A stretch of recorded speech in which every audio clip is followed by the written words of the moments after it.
Hello, everyone. Welcome to the 57th Chicago International Film Festival. My name is Sam Flancher. I'm a programmer here, and we're thrilled to be welcoming the director of The Sadness, Rob Jabbaz. Rob, thank you for being here this morning for these are branded our coffee talks because they're morning panels. So I've got my cup of Joe, and you've got one too. Yeah, because you're calling from Canada, right? So morning time, good for coffee. Yep. Great. We might have some other filmmakers joining us at some point, but for now, we'll just discuss The Sadness because I think in terms of pandemic-specific cinema, it's a pretty interesting one. So, Rob, I just want to start by the sort of genesis of the film, the initial inspirations, and like what pulled you into this story. Okay, that old chestnut. That old Um, chestnut, yeah. yeah. Well, I was working at a company as sort of like a staff writer or content creator. This company called Machi Excelsior, which is the studio that developed and produced the film. And I was working. It was sort of a weird situation, like kind of a weird but also ideal situation where I just got to like you know pick away at a script and get paid a salary and work at home before working at home was the norm. Hmm. So I was all for it. And you're, I guess I got a little bit of a sense of what it's like to be stuck in development hell, where you're just trying to sort of get something, you're sort of trying to push something through, but it's just never good enough. And then you're giving it back to the same readers, and they're sick of the idea, so it becomes this sort of situation where you can't get, it's just impossible, and you can sort of see the inevitability of just this thing never getting off the ground, right?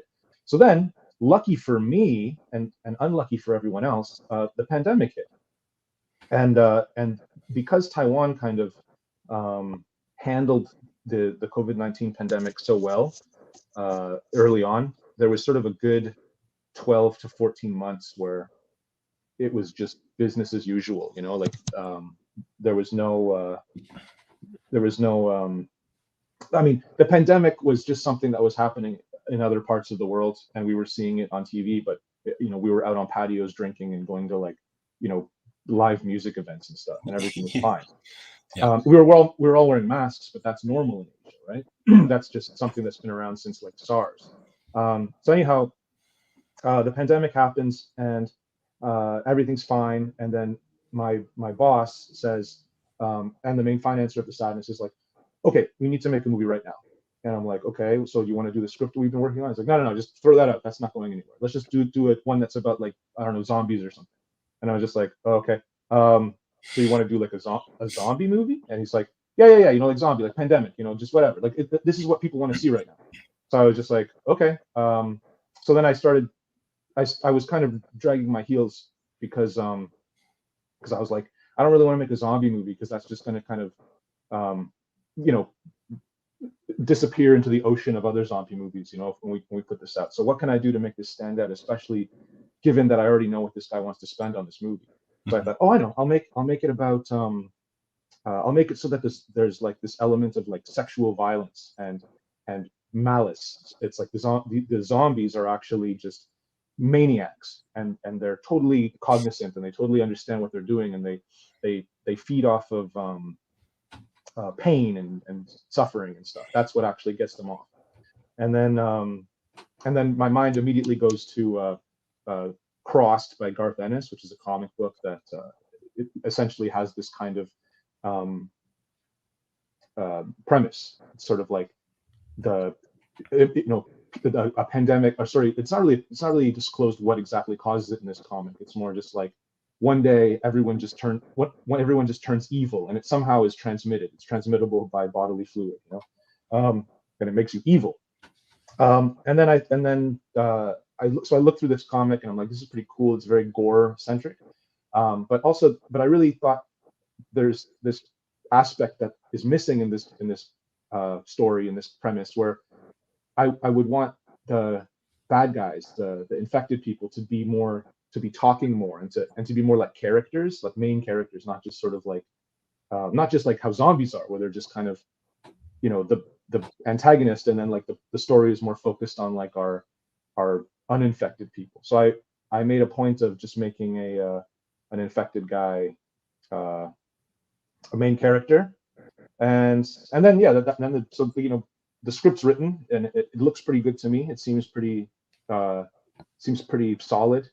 And another thing that I should also mention too is that I had to kind of change sort of the government in Taiwan, like because basically the current like Tsai Ing-wen government that's there right now is what allowed us to make the movie. So I didn't really feel like being critical of the government was number one. I'm a foreigner, so who the fuck am I to be, you know, being political in a movie? You know, like here's my take on Taiwanese politics. Like that's so stupid. So I just kind of tried to make that a non-issue and make sort of like a fictional kind of Taiwan with a government that was a little more maybe a little more right wing or something. And then yeah, and then you know, that sort of all of a sudden allows me to have this story happen and happen, you know, in my mind realistically, because if you know a viral outbreak happens in Taiwan based on sort of the COVID-19 pandemic, it just sort of gets taken care of very quickly. So I needed to create a situation where it would get out of control. And a big thing too, I'm talking way too much, but let me just finish this. No, it's okay. A big thing about the reason why I think Taiwan handled the pandemic so well has to do a lot with like the sense of civil responsibility among Taiwanese people. And I think that has to do with also like how well they think sort of the government is taking care of them. Like the government they feel like the government has their best interest in mind. They're willing to play ball and to sort of follow the rules and stuff, even if the rules seem silly or they don't make any sense. It's just kind of like, well, this is what they say. And I mean, the proof's in the pudding, you know, like the Taiwan's actually continues to deal. There was a little bit of a spike there, but it seems to be back kind of at a zero case situation. Oh, look, Radu's here. Someone can kind of give me a break to talk. I feel like I'm sweating here. You're sweating. There he is. Hello. Please excuse me for being late. I had some issues with the network, but now I solved them. I moved and you're here now. Radu, everyone, this is Radu Jude. Is that how you pronounce your last name? It's Jude, but it's okay. You can. I'm doing my best.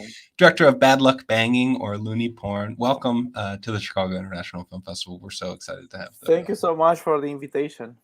Yeah. So we were talking with Rob about sort of he's the director of a film called The Sadness, which is very different from your film. It's sort of a gory zombie pandemic thriller, but I think the film sort of the two films converse with each other kind of in an interesting way as like pandemic era cinema. So Radu, I'm wondering if you could talk a little bit about the beginnings of Bad Luck Banging and then sort of how the pandemic factored into the filmmaking process, both creatively and practically as well.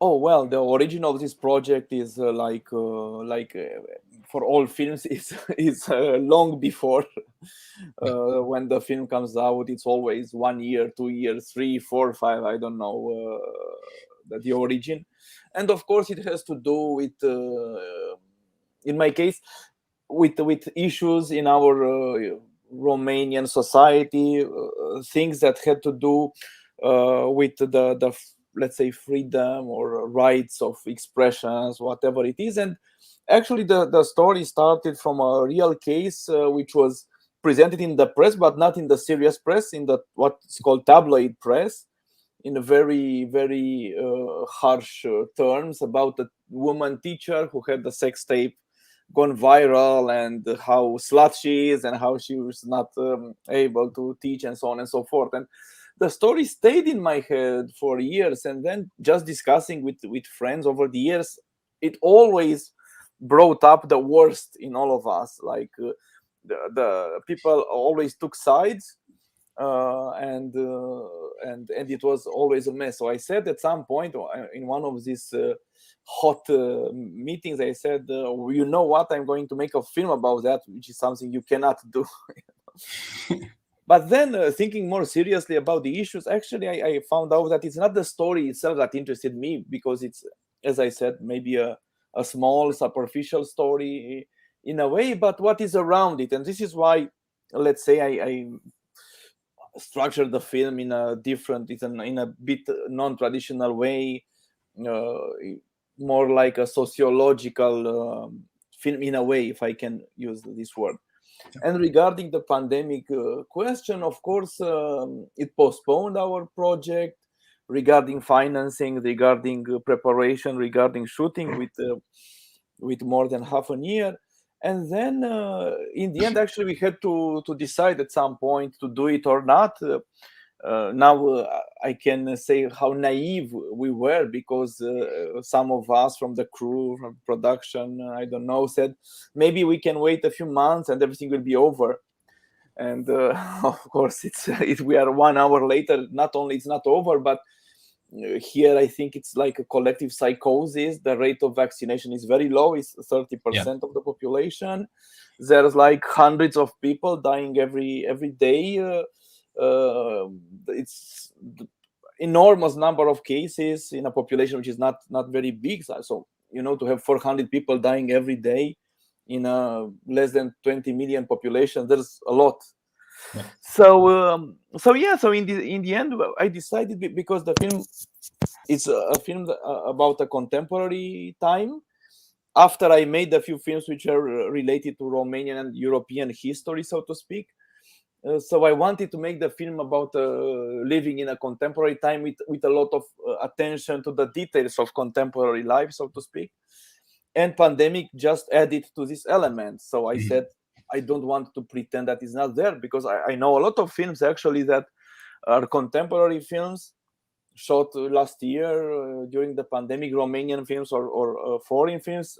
And it's like the pandemic doesn't exist, and I don't really understand them. It's like sometimes I'm thinking, are they made before that, or because I mean, of course, in some cases, if there's a historical film or a science fiction or whatever, or a horror film, that's something else. But there are some films which we can consider realistical films or contemporary films, and it's like pandemic doesn't exist. So for me, it was the opposite. I said, no, let's bring it in, and let's make something with it, and with the science of that, with the space, the social distancing, with the masks, and so on and so forth, which of course complicated the shooting, complicated everything, but at least it remains like a capsule of the beginning of the pandemic. We thought it's the end, but the first phase, at least. Yeah, I think Exactly. that's something that's you brought up something interesting, that like there are these films that exist in the world as though the pandemic isn't happening or never happened. From a programmer's perspective, I've seen so many bad pandemic films that attempt to confront the pandemic but are maybe concerned with less interesting thing. I think it's something that's a very hard event, difficult event to portray, because it's this shared experience of boredom. We've this new set of rules we need to follow. So there's this like, I think it's difficult to cinematically present the pandemic in a way that's interesting or novel. Or Yes, but at least I don't know, because also in my film it's not the main topic, but it's the background of the story. It's like I've seen recently a Romanian police film which is quite successful, but it's based on a premise. It's like a 19th century police story about a rape and so on and so forth.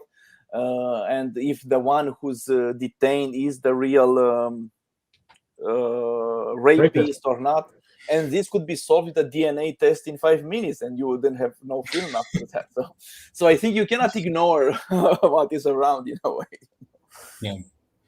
A lot of like pandemic films just look like this right now, like a Zoom call.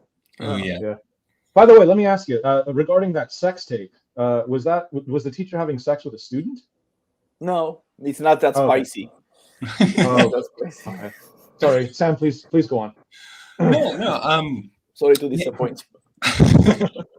Rob, I'm interested about something you said in response to the first question when you were talking about. So you were making this film from Taiwan, which is in a place where the government has sort of handled things, at least at the time you were making it, pretty well, right? The pandemic was under control. Can you talk about like was there research you were doing? Or essentially, I think something your film taps into is this fear that our bodies, as we're walking around outside, have been turned into these like killing machines, right? Like, Well, yeah, go ahead. like I remember, like you got to remember that I made the film in 7 months. Like when I say made the film, I mean from the moment that pen was put to paper on the script to the time that we had it in theaters in Taiwan was like 7 months. It was an incredibly fast production, and so it all happened like kind of last year in May, around that time, the springtime. And I remember hearing all kinds of stuff about just sort of, yeah, like what we know and kind of how we talk about COVID is so different. Right now, it's all about sort of, well, I mean, even now we're kind of getting bored of hearing about vaccine politics and how the vaccine's gonna, sterilize us and how it's all kinds of like, it's all based on the vaccine right now. But back then, it was like it was more about like the China connection and like and what exactly does the virus do? What are the long-term effects and stuff? And one of the things that people were talking about is how once you get infected by COVID,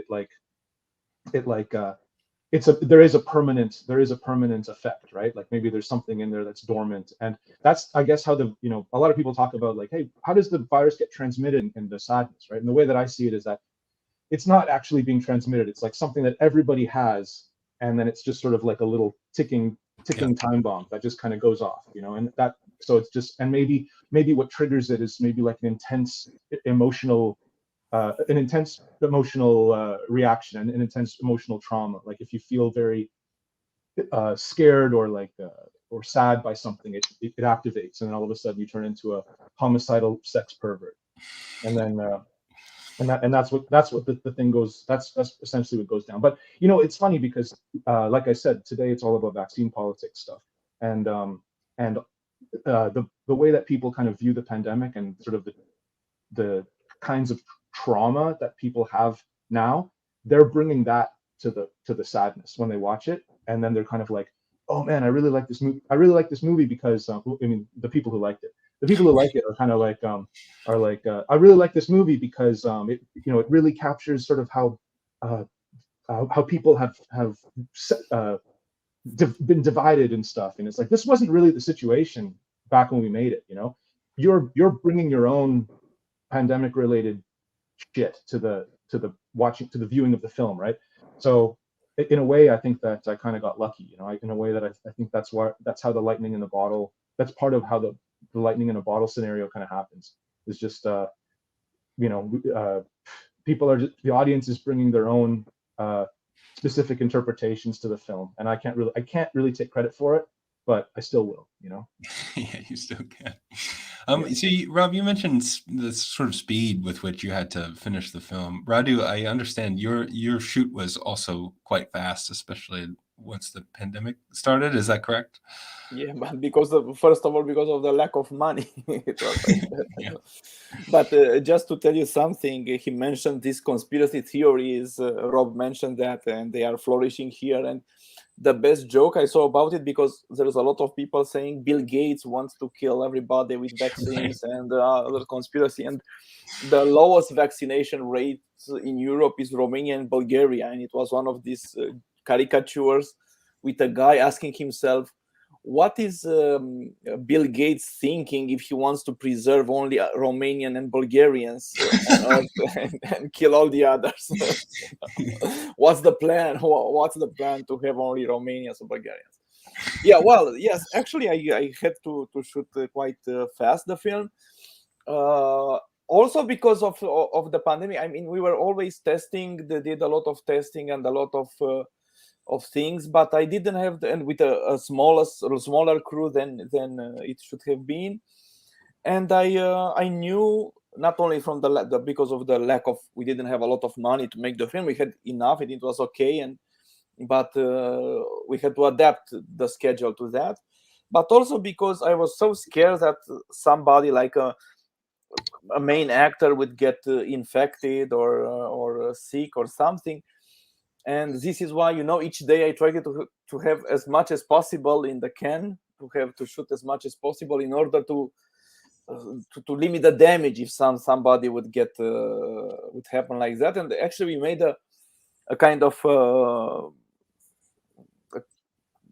a discussion between us and said that, if somebody gets infected apart from the main character, the main actress, we change it, no problem, and we go on with the filming. Right. And also with the technical crew, apart from me, of course, I was narcissistical here, but I said then it was the only way to imagine that we can finish the film in time and into the budget if something like this would happen. And fortunately, and I'm really, really happy for that, nobody got sick during the film. Right. Is that something you feel like added to the film creatively, kind of this idea that like at any point a character could just fall away from the film because of the sickness or anything like that? Or at any point the film could just stop because of the pandemic? Is that like, did that add anything creatively to it? Or was it Yes, just of course. No, but actually it was, from the beginning, the film is composed more like a sketch. It even had the second title, Sketch for a Popular Film. Yeah. So yes, I said that for each of these, I will find a way to incorporate, to find a way to put it in a film in one way or another. For instance, there are characters, there are actors in the third part of the film which come later in the show, in the scene, and this was not something that, for instance, we have a Czech actress, and she was supposed to come from Czech Republic for production reasons, and the planes couldn't fly because of the pandemic, so she came 3 days later, but I didn't stop the shoot to wait for her, so I introduced her in the film later on, pretending that she's late in the meeting. So all kind of things. I think if you and if the nature of the film permits, and I thought in a way that the nature of the film I've done permitted that to the maximum, you can adapt to it. And I adapted to everything, actually. I even skipped locations. Many of the locations were not available because it was just after the lockdown, the shooting, and people were still extremely reluctant to let a film crew in their places or in their institutions. They were also afraid that if somebody will get infected there, the government, I mean, the authorities can have something against the location. So it was really difficult to find a location for the film. Very difficult. Yeah. This was, and we even shot in the street. We were supposed to have the mayor approval, the mayor office approval to shoot in Bucharest, and this, for many reasons, some of them probably had to do with my previous films, which were somehow hated because it's films about the involvement of Romania in the Holocaust, and the people who were in power were somehow against the film. I don't know if it's that or not, but we didn't have the permit, so we shot Cine Verite without a permit. And I had the best idea, for that. I'm proud of that, and allow me to tell you, and then I let Rob talk about, because people are still reluctant when you go with a film crew, even if it's a small film crew, but still shooting in the street and so on and so forth. And we shot on 35 millimeters this part of the film. So people start asking you, what are you doing here? Shop owners, this kind of people, sometimes bodyguards, I don't know, this kind of passers-by, sometimes drivers, if it's on a parking lot. And sometimes they ask you, or they call the police, and they ask you the permit, and you have to show the permit. So I had this idea. First, I did it as a kind of a joke when they said, what are you doing here? And because we were in a campaign for elections for the mayor, I said, what are we doing? We are doing an ad for the mayor's office. And somehow everybody believed that. They didn't say, show us the permit, because I would say, fuck you, what permit is for the mayor's office? And then we did it systematically. When somebody came, what are you shooting here? Something for the mayor's office. It's the campaign now. Oh, okay. They were afraid to ask more. So. I'd be proud of that too. Yeah. Thank you, Rob. Yeah, I was just gonna say that. I mean, this ain't your first rodeo. Like you've made quite a few films before, Radu, and I mean, you sort of with low budget sort of filmmaking, or like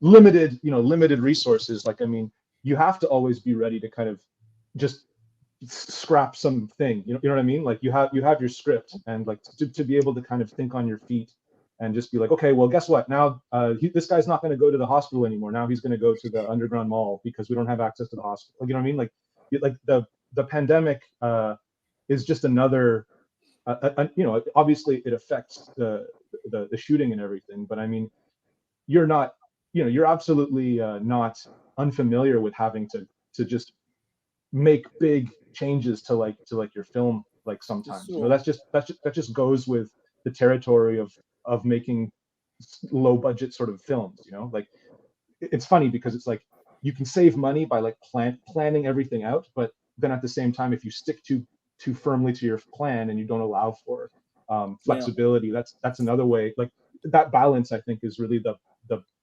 art. And your little exercise in fraud there speaks to that, you know. Like that's exactly what a good sort of scrappy filmmaker needs to be in order to do this stuff. Listen to me talking. I've only made one feature film, and I'm talking to like I'm no, but you're grandfather. completely right. Actually, I think there are always some things that you cannot compromise. It's always very heroical, you know, to hear people saying never compromise, and so on. It's like a mantra that you hear in filmmaking. And I think, well, on one hand, of course, it's always true, but you have to know which are the elements not to compromise, and all the others. I think not only you can compromise, but sometimes by compromising they can become better. It's in a way a very Taoist or very Zen-like things to try and turn everything into an advantage in a way. I just read about how Krzysztof Kieślowski made his first medium-length film, which was supposed to be for television, for Polish television in the 70s, in order to allow people to become, to make a feature film. You had to do before a medium short length film for television. So he shot, he had something like 7 or 8 days of shooting, and he shot for 7 days. And he was somehow desperate because he knew it's wrong. He knew everything is wrong in what he's doing. And actually, in the last day, instead of shooting what was supposed to happen, he changed completely everything and shot a sequence shot, like a long shot for all the film in 1 day. And that was the film. And it was a very good film in the end.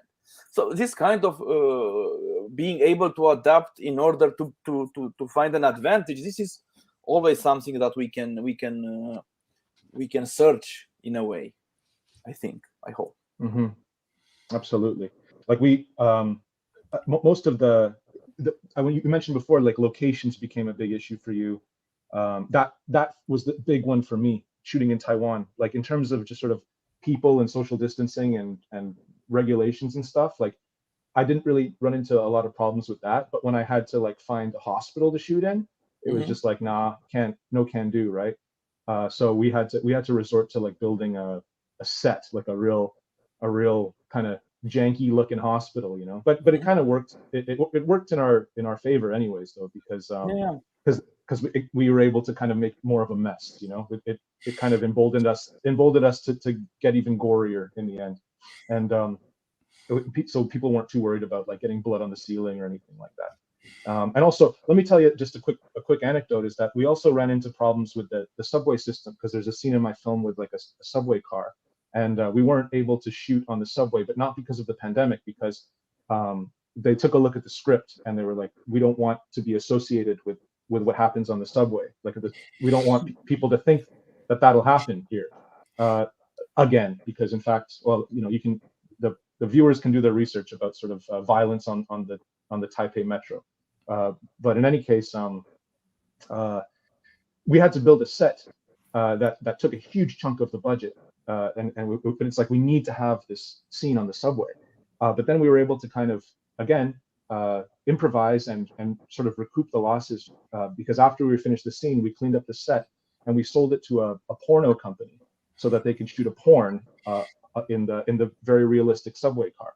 So you know, that's another way. You know, you got to kind of be able to think on your feet and sell some of your sets to the porno company. We are running out of time, but I want to ask a question of each of you. Rob, you mentioned that hospital set, and I think with the central moment in your film, sort of the core of the film is that the character in the hospital, the researcher, the doctor with the babies. Can you talk about sort of creating that character and like building that sort of core of the film? Well, that actor is the illustrious Lan Wei-hua, and the actor. He was one of the guys who like my financer was like we need to have this guy in the movie. I love this guy, you know. And I was just like, and he showed me some clips, and I was just like, yeah, he's good. So what can we give him? Let's give him the doctor scene. And actually, that whole he basically gives like a TED talk at the end of the movie, you know. And like he gives this crazy like mansplaining rant to this girl about sort of, and it's this exposition dump. And originally that scene was supposed to be like a conversation, but we tried shooting it that way. And our actress Regina, she's a kind of a new actress, and like she doesn't really have a lot of experience. And we just I mean, I hate to say this to put her on blast like this, but like when we were shooting it, it didn't feel natural that we have this like sort of experienced kind of older actor versus sort of this green actress who just wasn't delivering her lines with the same kind of conviction that he was. So I decided kind of on the fly, again improvising, let's just make this sort of like he spent his whole the whole year trying to talk to people, trying to go onto news shows and stuff, and try to explain why the virus is actually a problem, and no one's believing him. And then finally, when he has this girl handcuffed to the pipes, finally he has his audience. Finally he can give this TED talk that he feels he's earned. So that was kind of how it worked in my mind. And then that guy just gives this performance that is so over the top that you can see it from orbit. And then that's basically it. I mean, that the character kind of arose from, and a big, just to conclude, a big part of that character or that scene is also sort of playing with sort of the tension of like, is this guy on her side? Does this guy have her best interest in mind? Does this guy want to rape her? Okay, no, he's okay.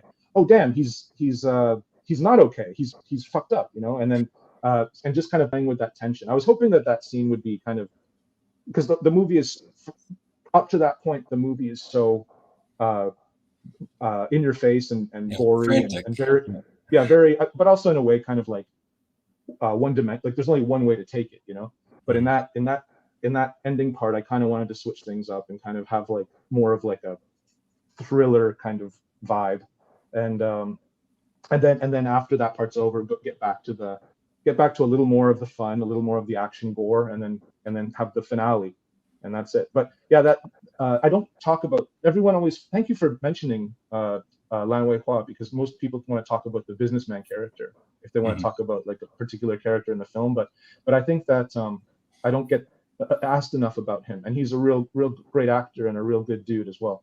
Yeah, great. Yeah.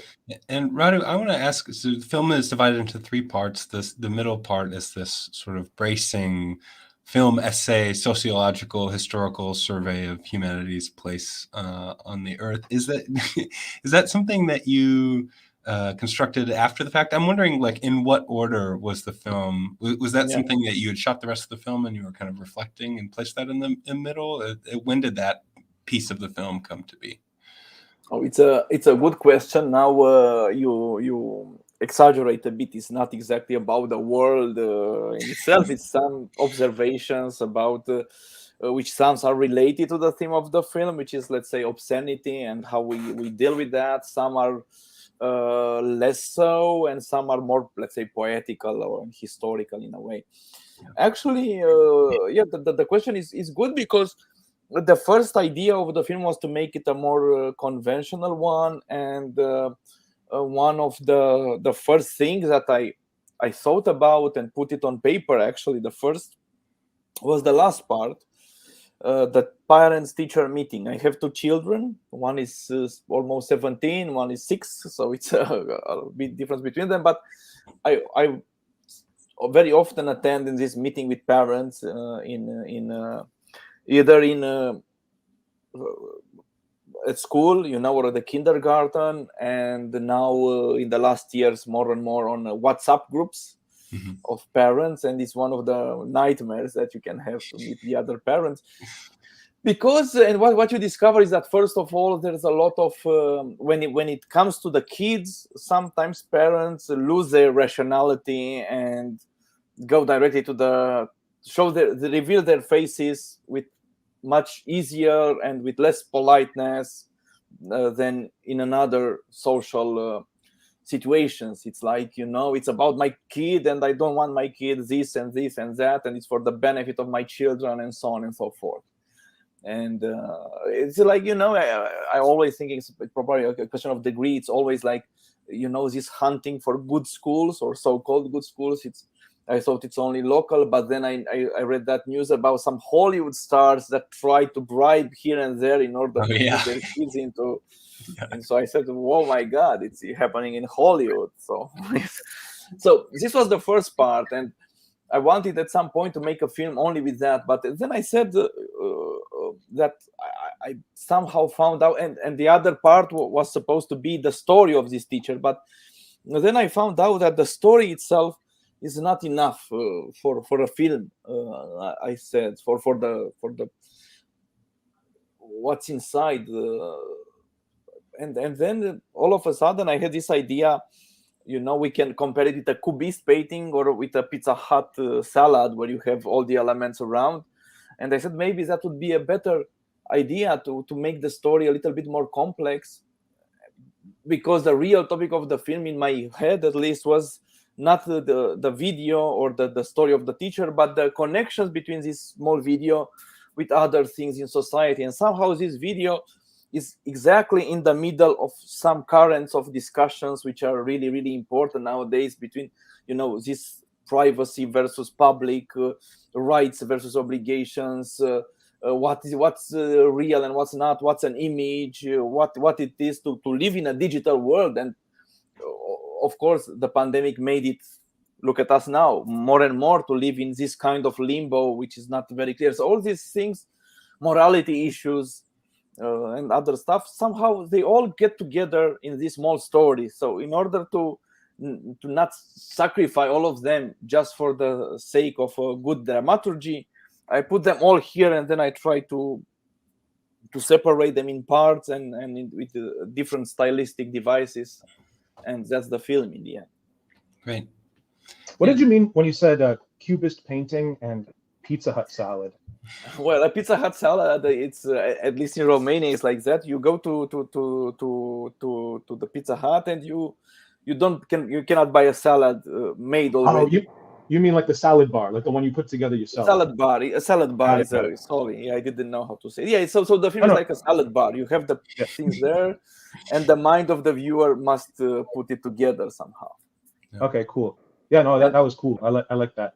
Okay, and about Cubist painting, I was thinking, is this clock of, I don't know, it was Leger or somebody else who made it, when you have the ring of the clock here and the watch is here, so it's broken. It's not in one piece, and you look at the painting and you must put it together in your mind. So it's a little bit like that, I think. IKEA furniture. Well, no, because that's a nightmare to put it together. Right. I like that, man. I like the Pizza Hut salad analogy. I think I'm gonna start using that. Yeah. Okay. Cool. All right. Well, unfortunately, that's all the time we've got for today. I want to thank you, Rob and Radu, for joining us here and for making such great pandemic era cinema. As I said, I slogged through some pretty bad pandemic films, so yours were breaths of fresh air when during the programming season. So, and thank you for sharing your films with us at the 57th Chicago International. Thank you very much for the invitation. Appreciate it. Yeah. Take care. Nice to meet you all. Bye-bye. Bye-bye. You as well. Bye-bye. Bye.